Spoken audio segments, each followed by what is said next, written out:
কুরআনুল কারীমের 19 নম্বর পারা 25 নম্বর সূরা সূরা ফুরকান। বলেন কি নাম? কত নম্বর পারা কোন? 19 নম্বর। কত নম্বর পারা বলেন? কত নম্বর সূরা বলেন? 25। সূরা ফুরকান।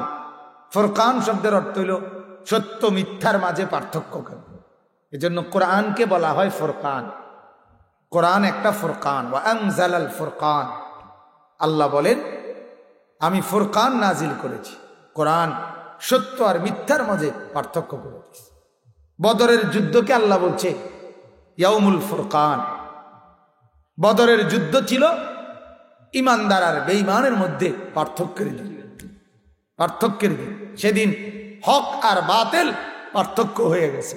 হক বিজয়ী হয়েছে, বাতিল পরাজিত হয়েছে। ইয়াউমুল ফুরকান। আর একটা আশ্চর্য মজার কথা আছে। কোরআনুল কারীম আল্লাহ তাআলা বলছেন গুনাহ থেকে যে বেঁচে থাকে, নেক আমলে যে অভ্যস্ত হয়, আল্লাহ তাআলা তার কলিজার ভিতরে একটা মিটার, একটা থার্মোমিটার আল্লাহ তাআলা বসায়, ভিতরে বয়া যায়। ওই মিটারটাই তার পরবর্তী জীবন চলার পথে কোনটা সঠিক কোনটা ব্যাঠিক, কোনটা উচিত কোনটা অনুচিত, কোনটা বৈধ কোনটা অবৈধ, কোনটা করণীয় কোনটা বর্জনীয়, কোনটা জান্নাতের রাস্তা কোনটা জাহান্নামের রাস্তা, এইটা ওই মিটারটাই তার ভিতরের, এটা আল্লাহ যেটা বয়া দেয় এইটাই তাকে বলে দেয় সামনের পথে। এই মিটারটার নাম ফুরকান। এই মিটারটার নাম কি? ফুরকান। ইন তাত্তাকুল্লাহ ইয়াজআল লাকুম ফুরকানা। কোরআনের আয়াত। আল্লাহ তাআলা বলে যদি তোমরা তাকওয়া অর্জন করো, আমাকে ভয় করো, গুনাহ থেকে বেঁচে থাকো, নেক আমলে অভ্যস্ত হও, তাহলে আমি আল্লাহ তাআলা ইয়াজআল লাকুম, আল্লাহ বানাবেন তোমাদের জন্য ফুরকানান, একটা ফুরকান, একটা মিটার, থার্মোমিটার, একটা মিটার, এটার নামই ফুরকান। এটা ভিতরে বসাই দিবে আল্লাহ। তখন এটাই তোমাকে হক না হক পথে চলতে সুবিধা করে দেবে। আমরা অনেক সময় বলি না, আপনারা অনেক সময় বলেন যে হুজুররা এক এক হুজুর এক একটা কয়, কোনটা কইতাম? বলে কি না বলেন? হুজুরদের মধ্যে কত কত জাতের কথা। আমরা কি করন? আমরা পাবলিক, আমরা সাধারণ মানুষ। হ্যাঁ, আপনি অতএব আমরা কি করতাম? না না, এটার মূল কারণ হলো ওই ফুরকান নামক ওই মাপকাঠিটা, মিটারটা আপনার মধ্যে নাই। যদি এটা থাকতো, সাধারণ অসাধারণ, হুজুর পাবলিক সবাই জান্নাতের পথে চলা সহজ হয়ে যেত। কথা বুঝছেন? ওটা নাই কেন? আপনি সাধারণ মানুষ এই কারণে নাই। না না, সাধারণ মানুষ লিখেছে ভাত তরকারি চাল ডাল, খাতা বালিশ লোডা বদনা, দালান বিল্ডিং, ল্যাপ কম্বল বালিশ সহি সোফা, কোনটার মধ্যে আমনে নাই? বলে না আমারই তো, আমি যেহেতু সাধারণ মানুষ আমি মাটির তলে হুতি। হ্যাঁ, আপনি কোনটার মধ্যে নাই? কথাটা বোঝেন না আপনি? আপনি সব কিছু 100 বুঝা লইয়া নামাজ রোজার বেলায় আইসা আমি সাধারণ মানুষ, আলাপের আর জায়গা পান না। হ্যাঁ, এসব সিহন আলাপ কারে শুনান? আমরা বুঝি না। কথা বলেন না কেন? আপনি সাধারণ মানুষ, আপনি বিল্ডিং করেন কা? আপনি না সাধারণ মানুষ, আপনি মাটির ঘরে না থাকবে। কথা বলেন না? আপনি সাধারণ মানুষ, আপনি মাটির ফ্লেটে না ভাত খাবেন, আপনি কাঁচের ফ্লেট কিনেন কিনতেন, আপনি কাঁচের ফ্লেটে কিনবেন। হ্যাঁ, কথা বলেন না কেন? আপনি টাইলসে কিতা, আপনি টাইলস কেন? আপনি সাধারণ মানুষ না। কথা বলেন না। কি কন হুজুর? সাধারণ মানুষ হলে কি? আমরার কি কোনো শখ নাই? আমরার কি কোনো আহ্লাদ নাই? আমরার কি কোনো রুচি নাই? কেউ ঠিক না বলেন? আগে ছিল, আজ থেকে 30 বছর আগেও 20 বছর আগেও বাংলাদেশের পরিবেশ ছিল এরকম। মানুষে শুধু জমি কিনতো, নেশাই ছিল জমি বাড়ানো। আর এখন হইল আরে তোর জমি দিয়া কিনবো বেটা, পরিবেশ কর, বাড়ির মধ্যে কি কর, পরিবেশ কর, বাইক বিল্ডিং দে, ভিতরে বাথরুম কর, তারপরে সোফা টোফা সুন্দর করে বানা, একটা পরিবেশ কর। তাহলে এখন মানুষের রুচিটাই হয়ে গেছে কি, সবাই চায় পরিবেশ করতে, ঠিক কি না বলেন? তাহলে আমনে এই জন্য এটা বোঝা জরুরি যে সাধারণ অসাধারণ প্রত্যেকেই যদি আমরা গুনাহ থেকে বাঁচার সিদ্ধান্ত নেই আর নেক আমল করার সিদ্ধান্ত নেই, নিশ্চিত কোনো অসুবিধা হবে না। 100 হুজুর 300 রকমের কথা কোক, আপনার সমস্যা কি? আপনার কলজার ভিতরে আল্লাহ ওই ফুরকানটা বসায় দিলে এবার লক্ষ কথার ভিড়ে কোনটা সঠিক এটা আল্লাহ আপনার দিলের মধ্যে প্রকাশ করে দিন। কথা বুঝছেন? এত বড় বাজারের ভিতরে, এত শত মাসের ভিতরে আমনের এখন কোন মাছটা কিনলে টাকায় এবং মেহমান কোন জাতের, মানে কি গড়ের টাকা আছে এত, মেহমান হইল বেয়াই, ঠিক নি, থাকবো 3 বেলা, সব মিলাইয়া এটার একটা প্ল্যানিং করা, পরিকল্পনা করে মাছটা নিজের জন্য কিনা, এইটা 10 আইটেমের মাছ থাকলে কিছে আমনের বুদ্ধিতে এটা ঠিকই হইয়া যায়, ঠিক কিনা বলেন না? আপনি এটা ঠিক মতোই বুদ্ধি করতে পারেন, পারেন না?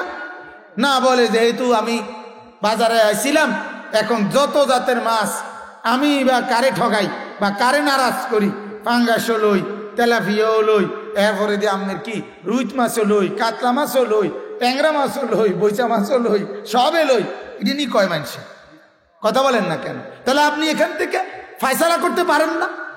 পারেন না। অতএব প্রত্যেকেই বুঝ করতে পারে, নিজে বুঝা লাইতে পারে আমার এখন এটা নেওয়া উচিত। উনি আমার বেয়াই, আমি এনে হুদা ফাঙ্গাস নিলে হইতো না, ঠিক নি কথাটা? আবার এটা এখন আমার ঘরের মানুষ খাইব, অন আমার টাকা কম, আমি অন এনে জমিদারি দিয়া কাতলা মাছ কিনে লাইলে হইতো না, আমার অন ফাঙ্গাস কিনতে হইব। তাহলে এই যে ভারসাম্যটা, এই যে আপনার বিশ্লেষণ শক্তিটা, এই যে আপনার ভিতরে পার্থক্য করার সিদ্ধান্ত নেওয়ার একটা ক্ষমতা, এটা আছে কিনা বলেন? তাহলে এটা যদি এখানে থাকে ওইখানে থাকতো না, কথা বলেন? ওইখানের বেলায় বলে কি হুজুররা, এবারে হুজুরের দোষ, হুজুররা আপনি এনে কর না কা যে দোয়ানদাররা তোমরা বেড়া এক একজন এক এক মাছ লইয়া আইস, অনকিতা করতাম আমি কি ও ভাই? দোকানদাররা তোরা বেড়া এক একজন এক এক তরকারি লইস, সবাই মূলে আইনতি বেড়া, কিনতে সুবিধা হইতো। এখন আমি কি করতাম, কোনটা কিনতাম কোনটা থইতাম, এ কথা বলে কেউ? কথা বলেন না? হ্যাঁ, আল্লাহ আমাদেরকে বুঝ দান করেন। এজন্য বাপ, যদি আখিরাতের ফিকির থাকে, পরকালের অনুভূতি থাকে, জান্নাত যদি পেতে চান, জাহান্নাম থেকে যদি বাঁচতে চান, তো সিদ্ধান্ত নিতে হবে আপনাকে, আমি গুনাহ থেকে বাঁচব, আমি নেক আমল করব।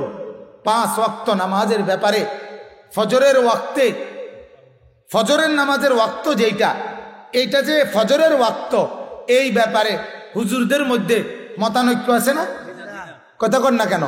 না, যে কোনো হুজুররা বলে এটা হলো জোহরের ওয়াক্ত, আর কোন হুজুররা বলে এটারে কয় ফজরের ওয়াক্ত, এরকম না? তো তাহলে আপনার সমস্যা কি? ফজর পড়তে আপনার অসুবিধা কি? আমরার কারণে? কথা বলেন না কেন? আমরার কারণে কে? তো আপনি দেখুন আমরার কারণে ফারেন নাম নেই, জোহরের ওয়াক্ত এটা, কথা বুঝছেন কিনা? অতএব কওমি মাদ্রাসার হুজুররা কয় এটা আসরের ওয়াক্ত, সরকারি আলিয়া মাদ্রাসার হুজুররা কয় এটা জোহরের ওয়াক্ত, এটা এরুম কেন? তো তাহলে আপনার সমস্যা কি? আপনার সমস্যা কোথায়?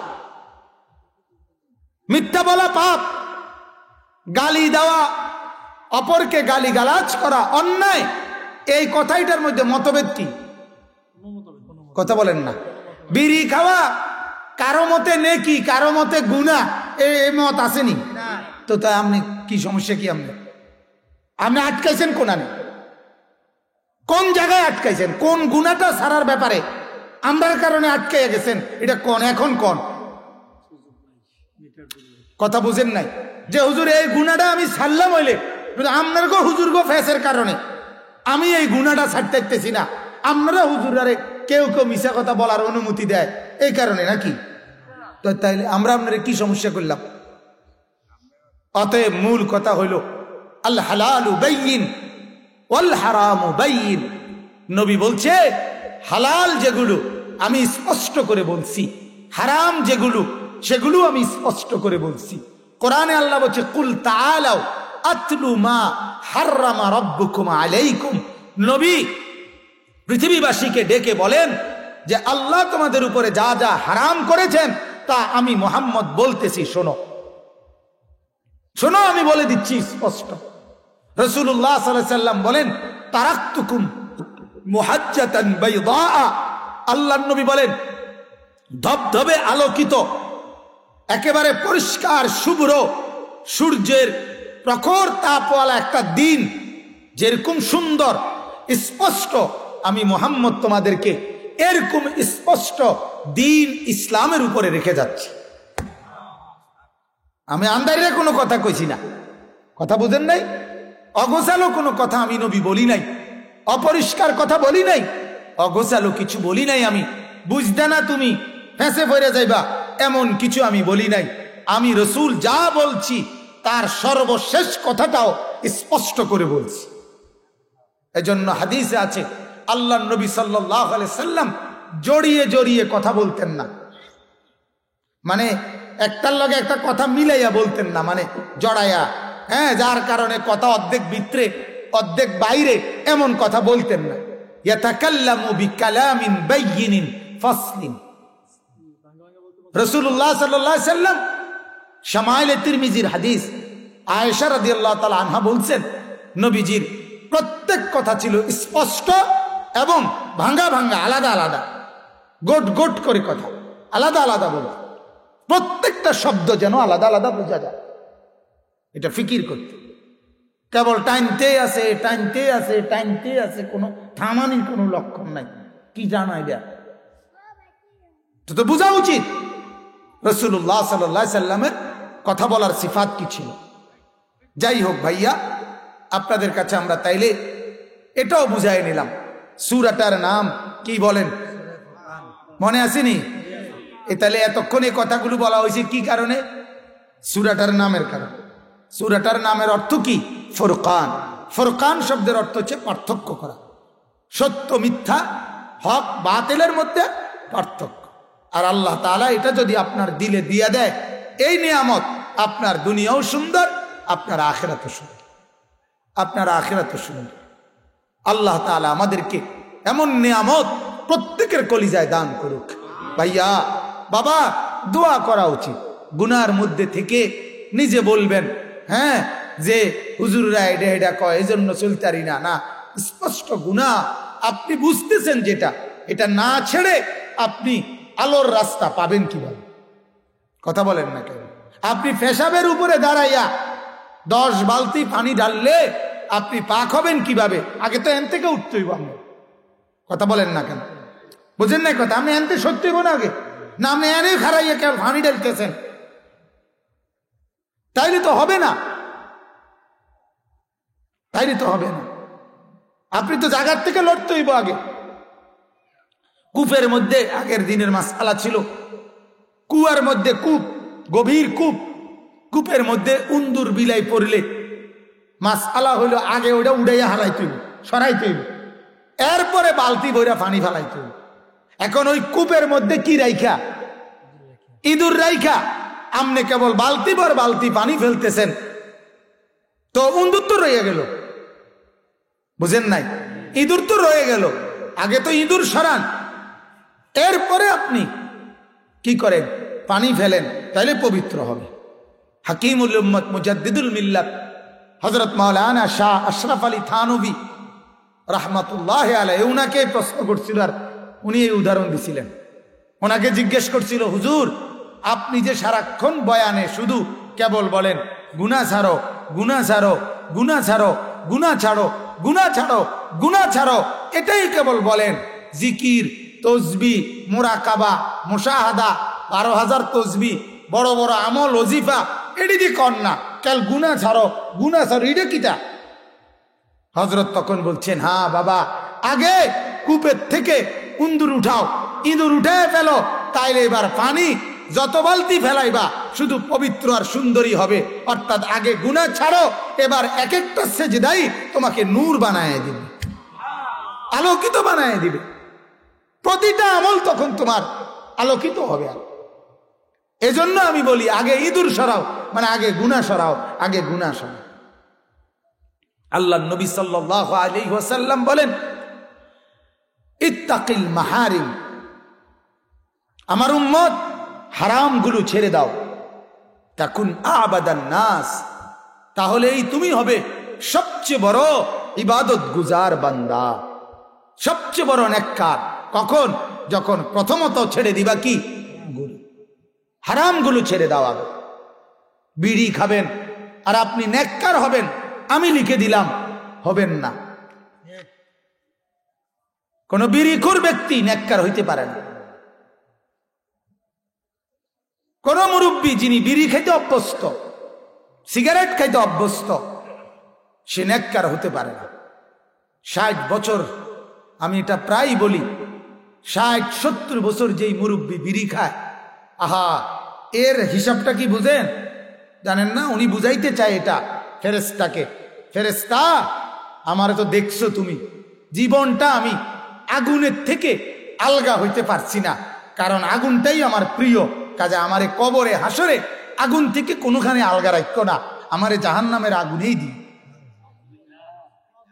যেহেতু আমি আগুন ছাড়া কি করতে পারছি না, থাকতে পারছি না, তুমি তো বুঝছই আমার আমার ইয়াটা। কাজেই আগুন থেকে তুমি আমারে কি করিও না, দূরে সরাইও না।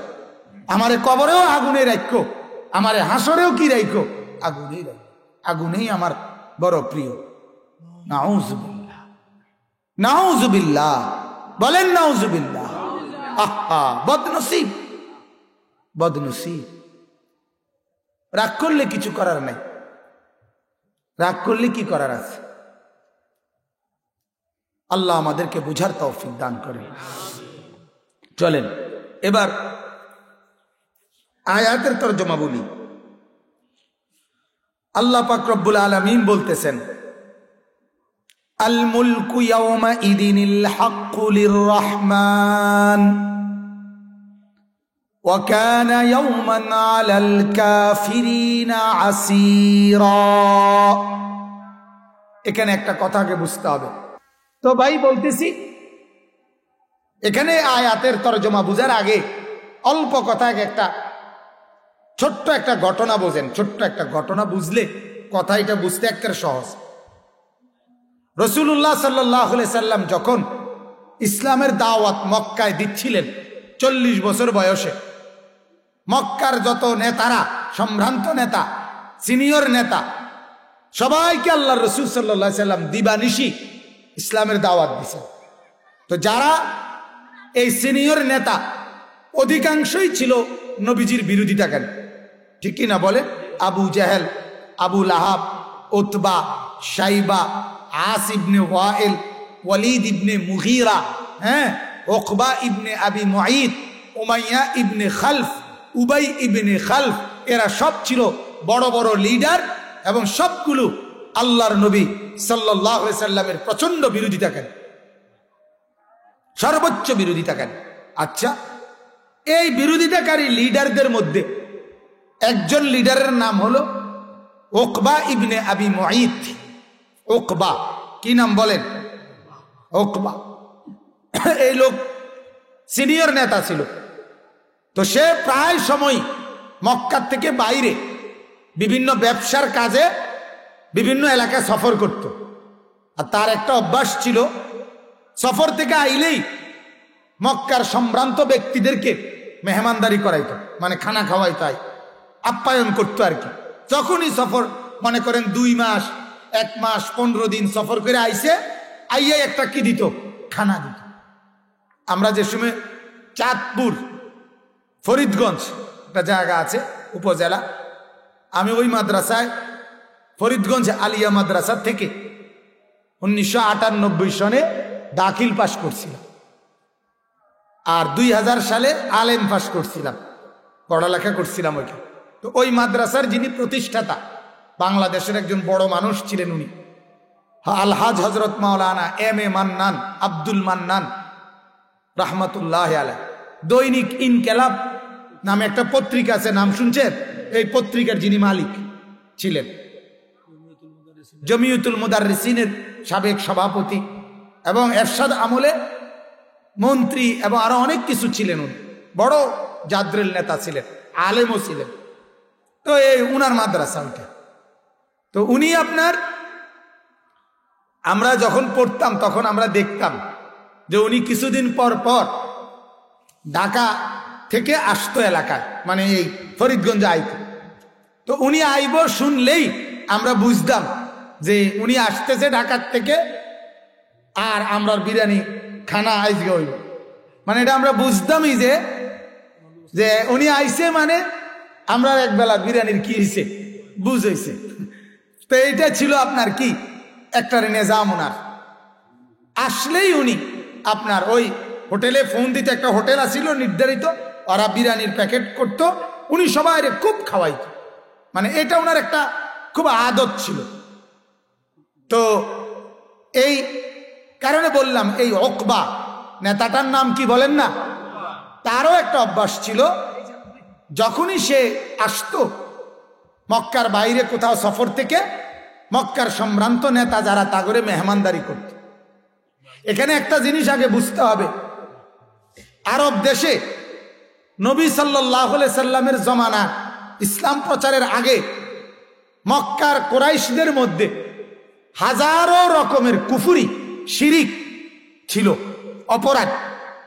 আপনার মূর্তি পূজা থেকে শুরু করে চুরি, ডাকাতি, ছিনতাই, রাহাজানি, যত রকমের জিনা, ব্যভিচার, মন্দ অভ্যাস ওনাদের মধ্যে ছিল। কিন্তু এই মন্দ, শত শত মন্দ অভ্যাসের ভিতরে কিছু গুণ, কয়েকটা গুণ আর তাদের মধ্যে ছিল, বিশেষ কয়েকটা গুণ। এর মধ্যে একটা গুণ ছিল এইটা তাদের, যে তারা মেহমানদারি করাইতো খুব বেশি, এবং মেহমানকে কদর করা, মেহমানকে আপ্যায়ন করা, এটা তারা খুব গুরুত্ব দিয়া আমল করত। কোনোভাবেই মেহমান আসলে, বাড়িতে কেউ আইছে, তার কাছে একেবারে অচেনা হোক তারে আশ্রয় দিত, তারে মেহমানদারি করাইতো। এই অতিথি আপ্যায়নের বিষয়টা তাদের একটা সিফাত ছিল, যদিও তাদের শত শত মন্দ গুণ আছে। আমরা কিতাবে পড়ছি, রাতের আধারে অন্ধকারে যদি তাদের সরাইখানা, লঙ্গরখানায় বাবার হত্যাকারী, মানে ওই লোকের পাপের হত্যাকারী মনে করেন, সেও যদি অন্ধকারে আশ্রয় নিত তার বাড়িতে, সে যদি তারে জাগা দিত, তাহলে সকালে যদি দেখতো, বুঝতো যে তেই তার বাবার হত্যাকারী, কিন্তু তবুও তাকে আঘাত করতো না, কারণ সে তো মেহমান। বুঝছেননি কথাটা? এটা তাদের একটা কি ছিল? গুণ ছিল, সিফাত ছিল। মন্দ এই অভ্যাসের ভিতর দিয়েও, চুরি ডাকাতের ভিতর দিয়েও এই একটা বালা গুণ তাদের খুব ছিল, মেহমান নওয়াজি। এখনো মক্কা মদিনায় আরব মানুষ, আমরা তো এই জন্য এটা ওলামায়ে কেরাম বলে, বুজুর্গানে দিন বলে, এটা এই যে হজ এবং উমরা, আল্লাহ তাআলা মক্কা মদিনাকে কেন্দ্র করে এই মানুষগুলোর মেজাজ আল্লাহ তাআলা এভাবেই বানাইছেন। আজও তারা আপনার আজকে 1450 বছর পরেও এখনো তারা এই মানুষগুলোর আপ্যায়ন, মেহমানদারির যেই কদর এখনো করে, এটা বোঝা যায় তাদের এই অভ্যাস আজীবনের। কথা বুঝছেন? গোটা পৃথিবী ব্যতিক্রম এটা। মদিনাতে আমি রমজান মাসে, আপনার রমজানে উমরায় গেছিলাম। তো যখন মদিনা গেছি প্রথম যেদিন রমজানে, তখন ইফতারের আগ টাইমে, আসরের সময়, যখন মসজিদে নববীর দিকে আসতেছি, তখন এই ছোট ছোট বাচ্চারা, আমি নিজে দেখছি এই পরিমাণ টানাটানি, যে 20-50টা বাচ্চা, প্রত্যেকের আলাদা আলাদা দস্তরখান, ওদের ওইখানে যাইতাম আমি। আমার মনে আছে, আমার সাথীদেরকে নিয়ে আমি তখন কাঁদে দিছি আবেগে, যে হায়, 1450 বছর পরের উম্মতের যদি মেহমানদারি এই পরিমাণ আন্তরিকতা হয়, 1450 বছর আগে এই গুণ কেমন ছিল? তাই সুবহানাল্লাহ। মানে এরা, আমরাও দেখছি, এরা মসজিদে নববীর চতুর্দিকে ঘুরানো বাথরুম, মানে বাথরুমগুলো এমন সিস্টেম যে চতুর্দিক থেকে ঘুরানো। বাথরুমের সিঁড়ির দিকে তাকায়া থাকে, কে ওড়ে, মানে কোনো একটা লোক উঠলে তারা 50 জনে গিয়ে দৌড়াইয়া ধরবো, আপনি আমাদের দস্তরখানে আসেন, আমাদের দস্তরখানে আসেন, মেহমান নিয়ে কারাকারি। এটা তাদের একটা সিফা, এখনো আছে, এখনো আছে। আল্লাহ তাআলা হারাম শরীফের এই মেহমানদারির জন্য আল্লাহ তাদেরকে বাছাই করছে।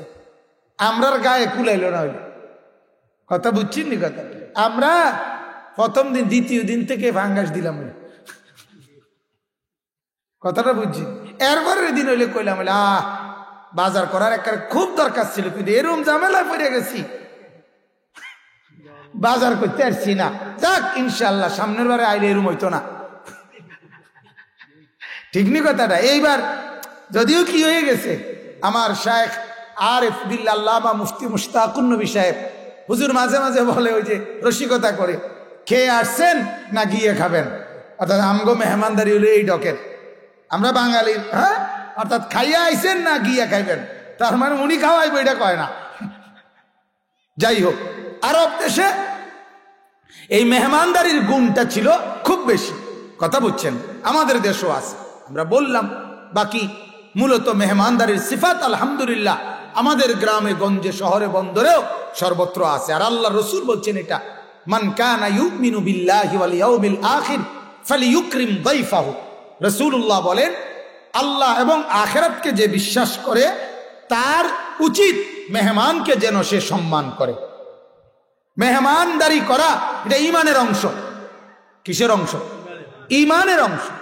আল্লাহর প্রতি ঈমান, আখিরাতের প্রতি ঈমানের অংশ হলো যার ঈমান আছে সে মেহমানদারি করে। রাসূল বলছে সে কি করে? মেহমান। যেন মেহমানকে কি মনে না করা, কোনোভাবেই ঝামেলা, মেহমানকে আপদ মনে না করা। আমার মাদ্রাসায় আমি একেবারে আলাদা করে লিখে রাখছি এটা, মেহমানকে বরকতের বিষয়, বরকত মনে করা। আমার শায়েখ আল্লামা মুফতি মুশতাকুন নবী সাহেব, তার মাদ্রাসায় সারা বছর মেহমানদারি হয়, সারা বছর, সারা বছর। ফেনী জামিয়া রশিদিয়া মাদ্রাসা, ফেনীতে একটা বড় মাদ্রাসা আছে, 6000 ছাত্র পড়ালেখা করে। ওই মাদ্রাসার শায়েখ আল্লামা মুফতি শহীদুল্লাহ দামাত বারাকাতুহু, উনি বলছে যে আমার এই মাদ্রাসার এত বরকত সব কিছু মেহমানদারির উসিলা। রাতের 2টা বাজেও যদি কোনো পথিক যায় তার জন্য ওইখানে মেহমানদারির ইন্তজাম আছে, এরকম সিস্টেম। এই জন্য মেহমানদারি অনেক বড় গুণ, অনেক বড় গুণ, অনেক বড় গুণ। আল্লাহ তাআলা কুরআনুল কারীমে হযরত ইব্রাহিম আলাইহিস সালামের মেহমানদারির কথা দাইফি ইব্রাহিম আলাদাভাবে উল্লেখ করছে, যে ইব্রাহিম এমন ছিলেন যিনি কোনোদিনও মেহমান ছাড়া খাইতে বসতেন না, অপেক্ষা করতেন লম্বা সময় কোনো না কোনো একজন মানুষের জন্য। এরকম ছিল ইব্রাহিম আলাইহিস সালামের মেহমানদারি। আপনাদের জন্য অনুরোধ এটাই, যারাই বসছেন নিজেদের মধ্যে এই সিফাত বানাবেন, মেহমানদারি করা, অপরকে খাওয়ানো। আল্লাহর নবী সাল্লাল্লাহু আলাইহি সাল্লামের হাদিস এটা। নবীজিকে জিজ্ঞেস করা হয়েছে কোন আমল সর্বোত্তম, আইয়ুল আমালে আফদাল, কোন আমল উত্তম আমল? নবীজি বলছেন উত্তম আমলের মধ্যে একটা হলো এটা, ইতআমুত তাআম, অপরকে খাবার খাওয়ানো। অপরকে কি খাওয়ানো বলেন না? এটা একটা কি উত্তম আমল, এটা একটা উত্তম আমল। রাসূলুল্লাহ সাল্লাল্লাহু আলাইহি সাল্লাম এটা উত্তম বলছেন। কোরআনে আল্লাহ বলছে নেককার বান্দারা ওয়ায়ুতঈমুনা, আল্লাহ তাআলার বান্দারা, আল্লাহ তাআলা বলেন তারা ওয়ায়ুতঈমুনা আলা হুব্বিহি, আল্লাহর ভালোবাসায় অপরকে খাওয়ায়। ওয়ালাউ কানা বিহিম খাসাসা, যদিও নিজেদের অভাব রয়ে গেছে, অর্থাৎ নিজের অভাব। এক সাহাবী মেহমান আনছে, আইনা দেখে খাবার যে পরিমাণ, রাতের বেলা একজনের খাবার হবে, মেহমান উনাকে ছাড়া বসে না, উনি জানে যে উনি সব বইলে মেহমানের হবে না। হাদিসে আছে উনি মেহমানকে বসাইয়া নিজেও বইসা খাবারের শুরুতেই কুফিটা, বাতিটা হঠাৎ করে এমনি হাতের, মানে কোনো না একটা ইচ্ছা করে কৌশলে নিভাইয়া লাইছে। নিবাইয়া বলছে আর আমার কুফি জ্বালানোর কোনো ব্যবস্থাও নাই, কষ্ট করে আমরা দুজনে অন্ধকারের ভিতরে খাইয়া লাইলাম। এই কথা বলে অন্ধকারের ভিতরে খাইছে। উনিও পুরা মুখ লাড়ছে, হাত লাড়ছে, কিন্তু একটা টুকরাও উনি মুখে দেয় নাই। হ্যাঁ, কোরআনুল কারীম আল্লাহ তাআলা আয়াত নাজিল করে রাসূলুল্লাহকে জানাইছে যে বন্ধু আপনার এই সাহাবী করলোটা কি দেখলেন? নিচের প্রচন্ড ক্ষুধার্ত থাকার পরেও সে আল্লাহর মহব্বতে মেহমানকে প্রাধান্য দিল। ইউতাইমুনা আত-তাআমা আলা হুব্বিহি। এজন্য মেহমানদারি অনেক বড় গুণ, অনেক বড় সিফাত, অনেক বড় নিয়ামত, অনেক বড় নিয়ামত। এটা অনেক বড় একটা গুণ। আল্লাহর নবী সাল্লাল্লাহু আলাইহি ওয়াসাল্লাম বলেন 4টা আমলে আছে। আফশুস সালাম, বেশি বেশি সালাম দিবা। ওয়া আতঈমুত তুআম, অপরকে খানা খাওয়াবা। ওয়াসিলুল আরহাম, আত্মীয়দের সাথে সম্পর্ক বজায় রাখবা। ওয়াসাল্লু বিল-লাইলি ওয়ান-নাসু নিয়াম, রাতের গভীরে তাহাজ্জুদের নামাজ পড়বা। এই 4টা, বেশি বেশি সালাম, অপরকে মেহমানদারি, খানা খাওয়ানো, আত্মীয় স্বজনের সাথে উত্তম ব্যবহার, আর রাত গভীরে তাহাজ্জুদের নামাজ। রাসূল বলে তাদখুলুল জান্নাতা বিসালাম। এই 4টা আমল যার থাকবে সে নিরাপদে আরামে জান্নাতে যাবা। কই যাবা? ওই উকবা, এরকম একদিন উকবা ইবনে আবি মুঈত, এই কাফের সর্দার, একদিন এরকম বাহিরে সফর থেকে ফিরে এসে সবাইকে, কুরাইশের নেতৃবৃন্দ সবাইকে মেহমানদারির দাওয়াত দিছে। তো এই দাওয়াতের মধ্যে নবীজিকেও দিছে। কথা বুঝছেননি? আমাদের নবীকেও দাওয়াতটা দিছে। তিনি তখন ইসলামের দাওয়াত দিচ্ছে পুরাপুরি। রাসূলুল্লাহ সাল্লাল্লাহু আলাইহি ওয়াসাল্লাম তখন ইসলামের কাজ করে, দাওয়াত দেয়, ইমানের দাওয়াত। তা আল্লাহ, এই ভাই, এই সামনে দাঁড়ায় কথা বলো কেন ভাইয়া? এতটুকু বুঝো নাই জওয়ান মানুষ? আশ্চর্য হিসাব। এখানে দাঁড়াইয়ে কথা বলার আছে কি এটাতে?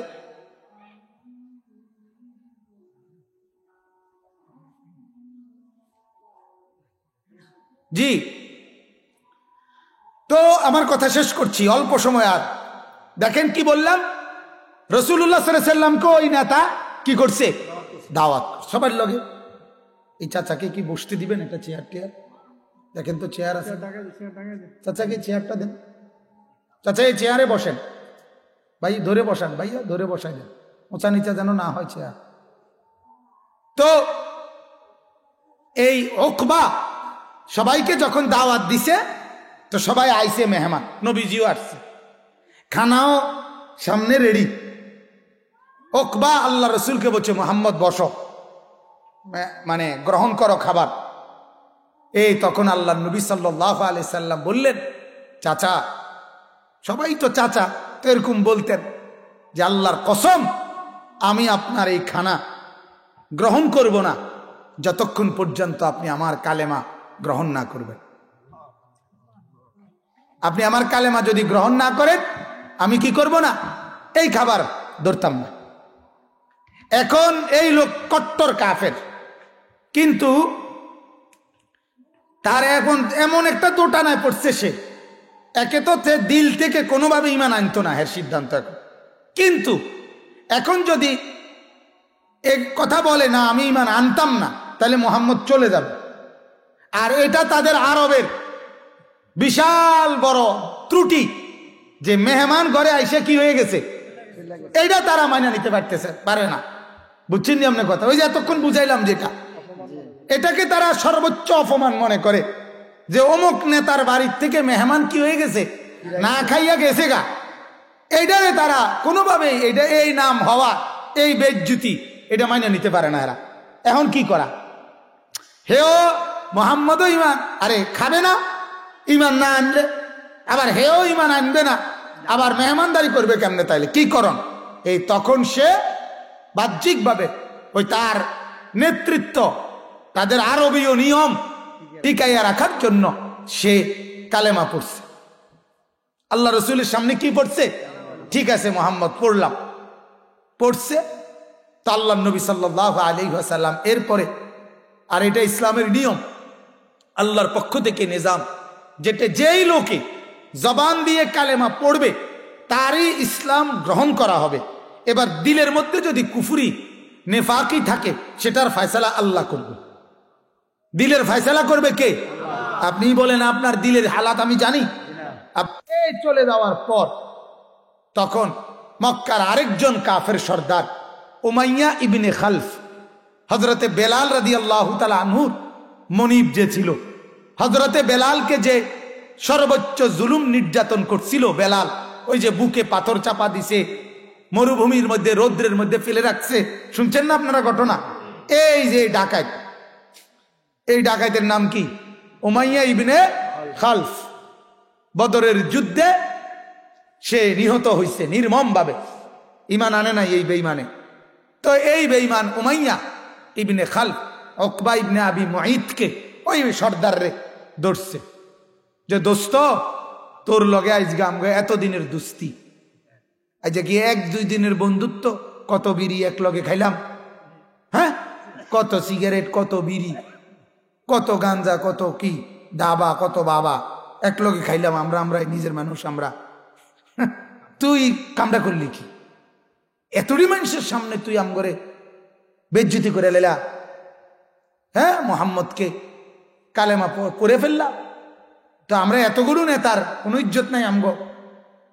তখন এই কথায় এই কাফের এই বেঈমান উকবা সে এবার পল্টি দিয়া লাইছে, পল্টি দিয়া ভাই কি করতাম, তুমি তো দেখছোই অবস্থাটা, এখন আমি এই অবস্থায় কেমনে উঠাইয়া দেই? যদি উঠাইয়া দেয় চিরজীবনের জন্য কলঙ্ক, যে উকবার বাড়ির মেহমান কি হয়ে গেছে, না খাইয়া গেছে, এই বেজ্জতি তো আমি সহ্য করতে পারতাম না, এটা তো আমাদের আরবীয় নীতি না, তুইও তো জানো। কাজেই আমি নিরুপায় হইয়া না কি করছি, কলমা পড়ছি, আমি কি করতাম কও?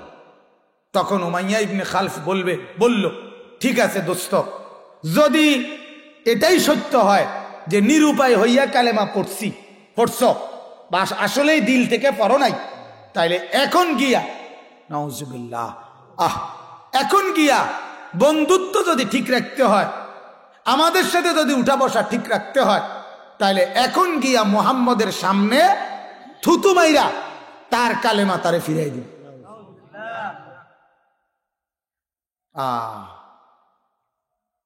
এই ডাকাত এই বেঈমানে উকবা ঠিকই ওই বন্ধুদের মন রক্ষার্থে, এই দুষ্ট নেতাদের মন রক্ষার্থে আপনার সে গেছে গিয়ে আল্লাহ রসুলের সামনে থুতু মেরে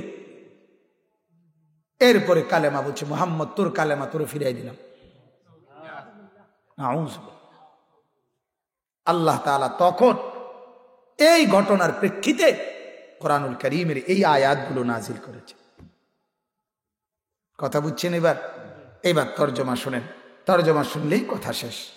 আল্লাহ বলেন, আজকে ক্ষণিকের কিছুটা বাদশাহী দেখাইলা, বড়াই দেখাইলা, মক্কায় তোমাগো কিছু মালিকানা আছে, জমি জমা কিছু আছে, নেতাগিরি আছে, এই তো। আল্লাহ তাআলা বলেন শোনো, আল মুলকু ইয়াউমা ইদিনিল হক লির রহমান। আল্লাহ বলেন জমিনে, এই জমিনের মালিকানা যদিও আমারই, আমি ইচ্ছা করে দয়া করে জমিনে তোমাগরে ক্ষণিকের সাময়িক মালিকানা দিছিলাম।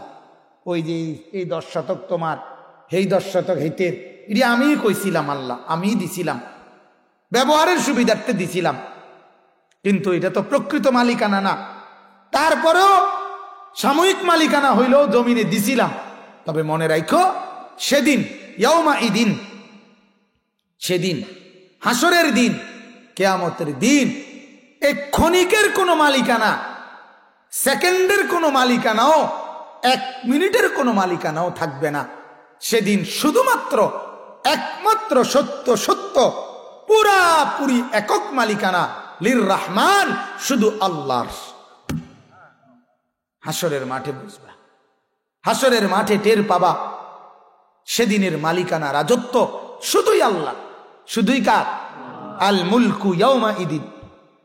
রাজত্ব সেদিন আল হক সত্যই লির রহমান, শুধু আল্লাহর। রহমান কার নাম? কথা বলেন না, আল্লাহ, শুধুই আল্লাহ, আল্লাহর সেদিন। আল্লাহ বলেন আর ওয়া কানা ইয়াওমান আলাল কাফিরিনা আসীরা, আর সেদিন কাফের আর বেঈমান নাফরমানদের জন্য হবে বড়ই কঠিন, সেদিন হবে বড় কঠিন। আজ তো আমার বন্ধুকে বেইজ্জতি করলা, সেদিন আমি বেইজ্জতি করব,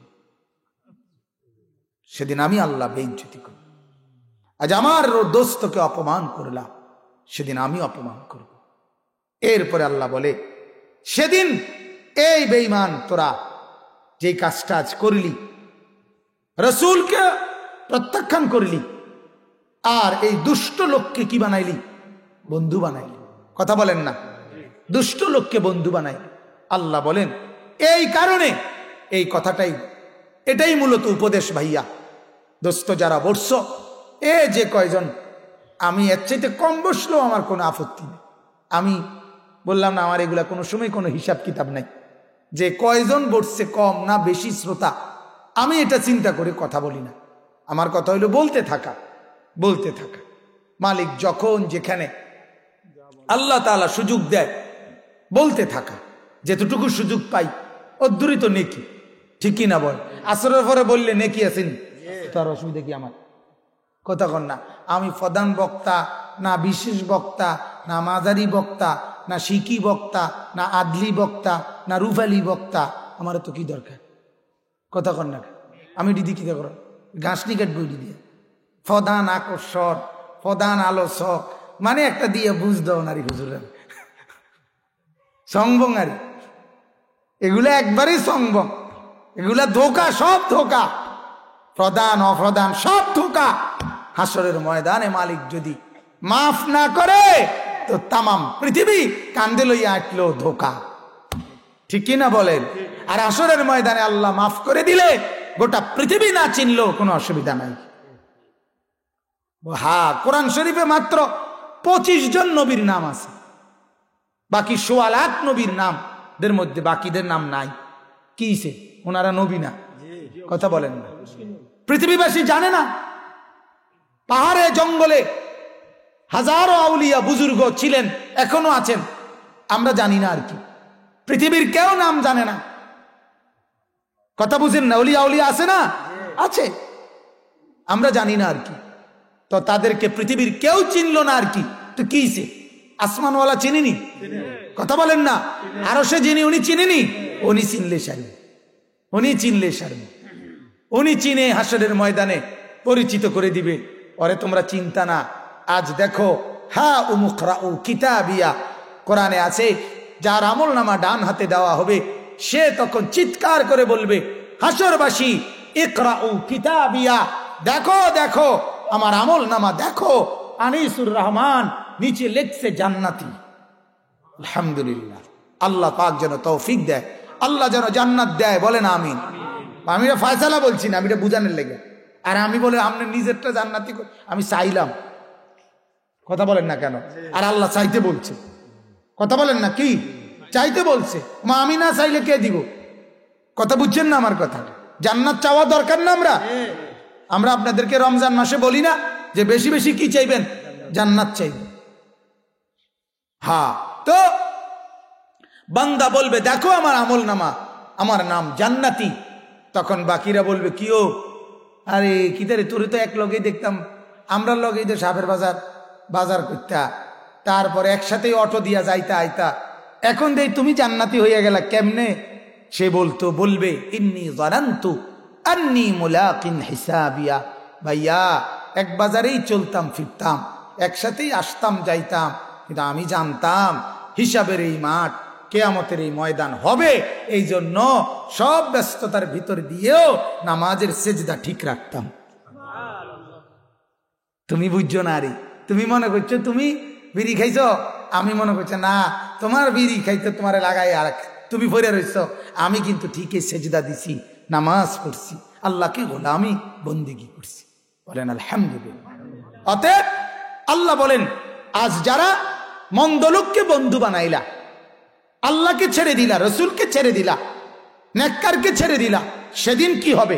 ওয়ায়াউমা ইয়াআদ্দু যালিমু আলা ইয়াদাইহি। আল্লাহ বলেন সেদিন এই নাফরমানগুলো যারা রসুলকে মানে নাই, আল্লাহওয়ালাদেরকে মানে নাই, ওলামায়ে কেরামকে মানে নাই, সেজদা করে নাই, আল্লাহর গোলামি করে নাই, তারা হাসরের ময়দানে আফসোসে আল্লাহ বলেন নিজের হাতের আঙ্গুল, এই আঙ্গুলগুলো ইয়াআদ্দু যালিমু আলা ইয়াদাইহি, নিজের আঙ্গুল এইভাবে দাঁত দিয়ে কামড়াইবে দাঁত দিয়ে আঙ্গুলগুলো কামড়াইতে ছিঁড়ে ফেলবে। আর বলবে ইয়াকুলু ইয়া লাইতানি ইত্তাখাযতু মা'আর রাসূলি সাবিলা। আর বলবে হায় আফসোস, ইয়া লাইতানি, হায় যদি, ইত্তাখাযতু মা'আর রাসূলি সাবিলা, রাসূলের পথ ধরতাম, যদি মুহাম্মদের কথা মানতাম। আল্লাহ বলতেছে ওকবা, হাসরের ময়দানে তুই এই আফসোস করবি, আঙ্গুল ছিঁড়া লাইবি আর বলবি ইয়া ওয়াইলাতা লাইতানি লাম আত্তাখিজ ফুলানান খলিলা। হায় আমার বদনসিব, হায় মন্দ কপাল, কিরে করলাম, কেন আমি ওই দুষ্টটাকে বন্ধু বানাইলাম, কেন ওই গাঞ্জাখোর, ফেন্সিখোর, বাবাখোর, ওই ডাইলখোর রে কেন বন্ধু বানাইলাম, কেন ওই খারাইয়া মতুন্নারে বন্ধু বানাইলাম, কেন ওই নর্তকীর ছবি দেখে ফেসবুকে এই জানোয়ার রে কেন বন্ধু বানাইলাম, কেন তারে বন্ধু বানাইলাম, যে আমারে আরেক মেয়ের সাথে প্রেম করবে কেমনে এটা শিখাইলো, এই জঙ্গলির সাথে, এই জানোয়ারের সাথে কেন বন্ধুত্ব করলাম। আফসুস কর, মহিলারা আফসুস করবে, কেন ওই অসিব্য বেডির লগে বাজারে মার্কেটে ঘুরলাম, বেডি কইছে বোন ভাবি এনে জামু আর আমু, একজোড়া জুতা আমনের একটা সয়েজ যে সুন্দর মাশাআল্লাহ দিলি, আমি অটো দিয়া কিন্তু জামু আর আমু, এই জুতা একজোড়া কিন্তু 3 ঘরের বেডি 6 জন লইয়া গেছে, জুতা একজোড়া, যাতে করে এই জুতা দিয়া 6 জন রে ফেডন যায়, এই জন্য বালার থেকে লইছে এই শক্ত। বলেন নাউজুবিল্লাহ, বলেন নাও, আফসোস করবে। এরপরে আল্লাহ বলেন লাকাদ আদাল্লানি আনি যিকরি বাদা ইদ জাআনি। নাফরমান বলবে আরে আমার কাছে তো জিকির, আল্লাহর স্মরণ, হেদায়েত, ঈমান, কালেমা, কোরআন আইয়া লাইছিল। কথা বলেন না, আমি তো আইয়া লাইছিল আমার কাছে, আমি তো নিছিলামও, কিরে করলাম আমি। লাকাদ আদাল্লানি, ওই জঙ্গলি, ওই দুষ্ট তো আমারে পথ হারা করে দিল, নাহলে আমার কাছে তো কি আইছিল, আসছিল, আমি তো কইও লাইছিলাম, কামটা করলাম কি, কামটা কর। এই জন্য আপনি তো মাহফিলে আসছিলেন, আপনি তো মুসলমানের পরিচয় জানতেন, আপনি জানতেন না? কথা বলেন না, আপনারা জানেন না? কথা বলেন, আপনারা যে মুসলমান মা বাবার সন্তান, এটা আপনারা জানেন না? আপনারা এই কথা জানেন না যে আপনাদের জন্মের পরে কানে আজান দিছে, আপনারা এটা শোনেন নাই? তো ঈমান তো আপনাদের কাছে দিছিলই আল্লাহ, কোরআনের ইলম, বুঝ আল্লাহ তো দান করছিলই আপনাকে, কিন্তু আপনি নিজের হাতে কয়টা টাকার জন্য, একটু ক্ষমতার জন্য, একটু পদ পদবীর জন্য, বাড়ি ঘরের একটু সোফা খাট পালঙের একটু আরাম আয়েশের জন্য আখিরাত বরবাদ করে দিলেন। ওই মন্দ লোকদের সাথে, ওই দুষ্ট লোকদের সাথে বন্ধুত্ব করলেন। আল্লাহ বলেন ওয়া কানা শাইতানু লিল ইনসানি খাজুলা, শয়তান মানুষকে বড় বেশি ভুলাইয়া দেয়, বড় বেশি কি করে দেয়, ভুলিয়ে দেয়। ওয়াকালার রাসূলু ইয়া রাব্বি ইন্না কওমি ইত্তাখাযু হাদাল কুরআনা মাহজুরা। আল্লাহ বলেন শুধু এতটুকু না, তুই আফসোস তো করবি, কথা বলেন না, আফসোস তো করবাই, তদুপরি এটার উপরে আমার রাসূল আবেদন করবে আল্লাহর কাছে, ইয়া রাব্বি, হে আমার মাওলা, ইন্না কওমি ইত্তাখাযু হাদাল কুরআনা মাহজুরা, আমার সম্প্রদায়ের এই লোকগুলো আমার এই 23 বছরের কষ্টের কোরআনকে পরিত্যক্ত করে দিয়েছে। আল্লাহর কাছে ফরিয়াদ জানাবো। হ্যাঁ, আল্লাহর কাছে ফরিয়াদ জানাবো। যারা কোরআন থেকে বিচ্ছিন্ন, কোরআন তেলাওয়াত করেন না, সেজদা করেন না, কোরআন পড়তে পারেন না, কোরআনের সাথে সম্পর্ক গড়েন না, হাসরের ময়দানে আল্লাহর রসুল কোরআনের আয়াত নিয়া আল্লাহর নবী বলবে, আল্লাহ এরা এরা এরা এরা এরা আমার এই কষ্টের কোরআনকে ফেলে দিছে, মাহজুর মানে পরিত্যক্ত করে দিছে, জীবন থেকে সরায়া দিছে, জীবন থেকে সরায়া দিছে। এখন আপনি এবার কল্পনা করেন, শেষ কল্পনাটা করেন যে আপনি নবীর কাছে সুপারিশের জন্য যাইতে হবে না। কথা বলেন না, হাউজে কাউসারের পানির জন্য যাইতে হবে না। তো যাইলে উনি কি কইব?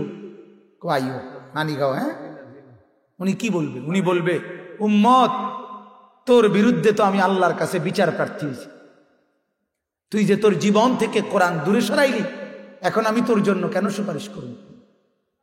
এখন আমি কেন তোর জন্য পানি দেব? তুই যাদেরকে রাজি খুশি করছিলি তার থেকে তারা আছে মাঠে, হাদিসে আছে এটা। আল্লাহ ডাক দিবে, এই নাফরমান, আমার কাছে তো চাও নাই, আজ আমি দেব না, আজ আমি দেব না। যাদেরকে রাজি খুশি করতে দুনিয়ায় নাফরমানি করছো, ওরা এই মাঠেই আছে, খুঁজা তাদের থেকে বিনিময় নাও। হাসরের মাঠে সবাই থাকবে কিরা? বলেন না মিয়া, সবাই থাকবে না? নেতাও থাকবে, কর্মীও থাকবে, বাবাও থাকবে, সন্তানও থাকবে, স্বামীও থাকবে, স্ত্রীও থাকবে।